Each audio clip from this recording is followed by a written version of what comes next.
those basic ones called AI agents, basically answering our questions. So we can see there's a big switch from search to ask nowadays.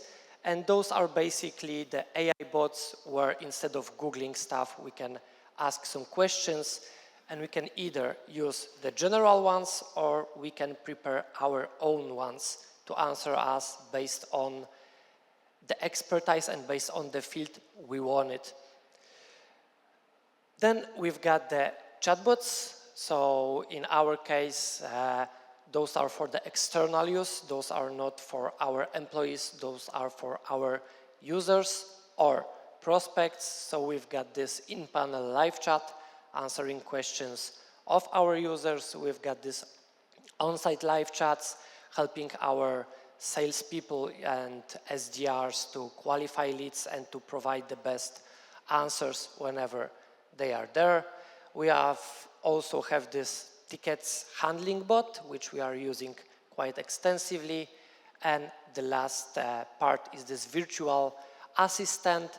So it can either help us optimize our work or maybe also in the future do part of the work for us.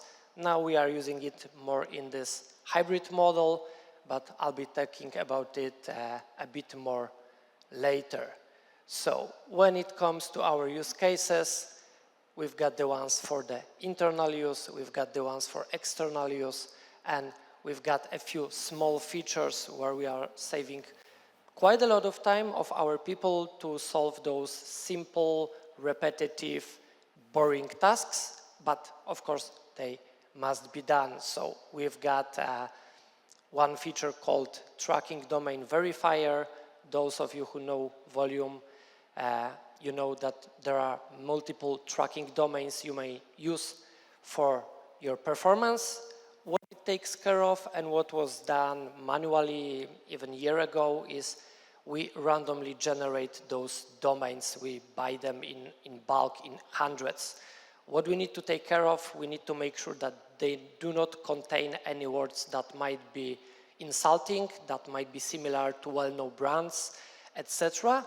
So we just had a duty, and certain person once a month had to go through the hundreds of domains and make sure that they are fine. Now we've got a bot doing it for us and marking all those who might be somehow offensive, similar to well-known brands, or maybe they are containing some inappropriate words. And this VAT ID enabler, probably all companies are dealing with these cases that their accounting needs to verify some data. You need to be, according to the local law, you need to make sure that you've applied the proper tax.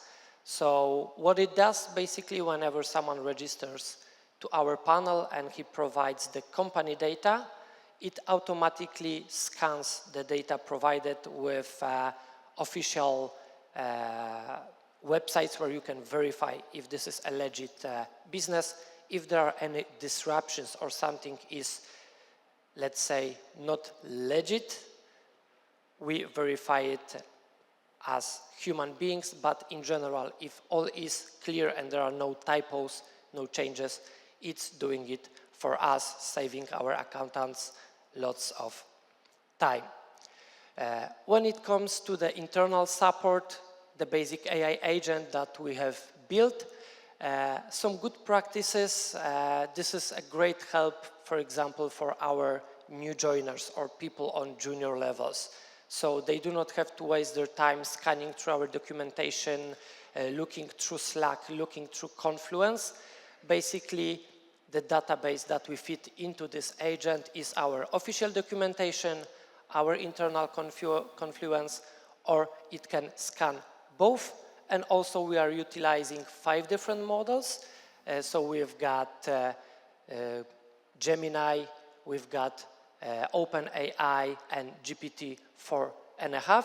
Why? Because depending on the type of question you put, different models deal better or worse. From my experience, Gemini is great when it comes to preparing answers or semi-ready answers for users, it speaks, let's say, more beautifully, with sounds a bit more empathetic and more diplomatic. When it comes to OpenAI and GPT-4.5, it's, in my experience, deals better with more technical, advanced questions. Also, we can choose the temperature of the answer, so we can choose if we want this too long didn't read version because we don't have time, or if we want it to elaborate and actually teach us something, and we can choose the length of the answer, so it's pretty convenient for us to use. Besides that, I've mentioned this ticketing agent. This was actually a groundbreaking experience once we put it live. How it works, whenever we've got an email from the user, basically we parse this email through our script. It deducts all the sensitive data, so it deducts the email address, if there are any URLs or anything that looks like sensitive data. We've got few algorithms for that. It removes it from the ticket, and then it asks the bot to answer the question for us. It's not answering the user automatically, but what it does, it puts a note to our fresh desk. So as you can see, I hope you can see it, this is an actual email from the customer that arrived at 6:07, which is actually outside of our working hours, but at 6:08 we've got a ready note. So whenever our human agents start working, they no longer have to get familiar with the email. They don't have to read if there are lots of threads to get to know the context. They've got pre-ready solution on their spot based on what we have measured. Since April 23, it responded to around 15,000 tickets for almost 10,000 users. Then when it comes to the AI agent, the on-site chatbot, basically it helps us to determine if someone is a good fit for us, but also the other way around, if we are actually the good fit for the customer, to avoid mis-selling, to avoid churn, to avoid refunds. So it answers those basic questions. What's important in here? There are some topics that this agent is not touching, end of story. So it's important to tell it where is the limit and when it should actually hand over the person to actual human agent. But for sure, it saved us a lot of time, as since April, it answered almost 9,000 questions and it handled a total of over 5,500 conversations. So when it comes to this in-panel chatbot, it started a bit later because Volume, if you know it, is a bit complex feature and solution, so it's not so easy to train this bot, but the sole purpose of it is to answer the most typical and the most basic questions, freeing up our human agents. So it answered also almost 9,000 questions from over 2,000 users for the past 2 years. So when it comes to opportunities and the future, for sure, I'm a bit of a skeptical person when it comes to AI, but I believe we need to treat it as any tool there is on the market. So if you've got the good use case, if you've got a niche to fill, when you've got task to do and you know what is the task, you know what kind of problem you are facing, probably there is a way to solve it with AI. If you don't have this idea yet, probably you shouldn't do it. But those are the 5 things I would like to talk a little bit more about. Those are the things where I can see a very big potential when it comes to AI.